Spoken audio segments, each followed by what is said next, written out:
tulikuwa na wanafunzi wa KU, wengine wa Dedan Kimathi, wengine washamaliza. Wawili walikuwa shamaliza. Tulikuwa tunatoka Nairobi kuja Kisii, place inaitwa Magena. Kulikuwa na birthday ya birthday yetu. So tulikuwa tuna travel kwenda birthday. Tukafika Kisii town at around 7:30. Then tuka exchange driver. Kijana mwingine akaanza kudrive. Then siwezi kumbuka, kile nakumbuka tukiscream kwa gari. From then nikajipata usi. So yule alikuwa na drive, sio driver? Mwenye alikuwa na wote wako na driving license. But alikuwa alidrive kutoka Nairobi hadi Kisii. Sisi mwenye alikuwa sasa drive kutoka Kisii hadi Magena. Tulikuwa 8 kwa hiyo gari nina.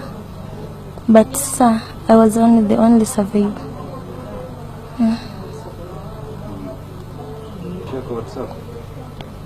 Kuna picha tulipiga tukiwa wasichana wengi hivi. Tumevaa white.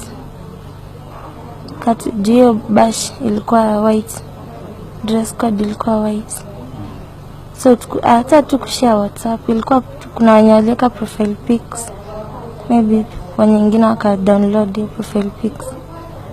Maybe ndio hizo zina go around. Hiyo bash. Yeah, anaweza kosa na alikuwa anatu expect.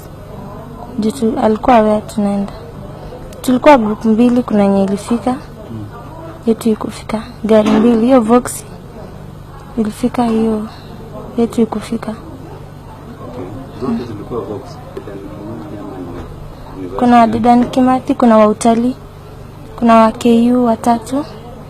Kuna mwingine pia ndiye ana join maybe. Sister ya huyo mwingine mwa KU.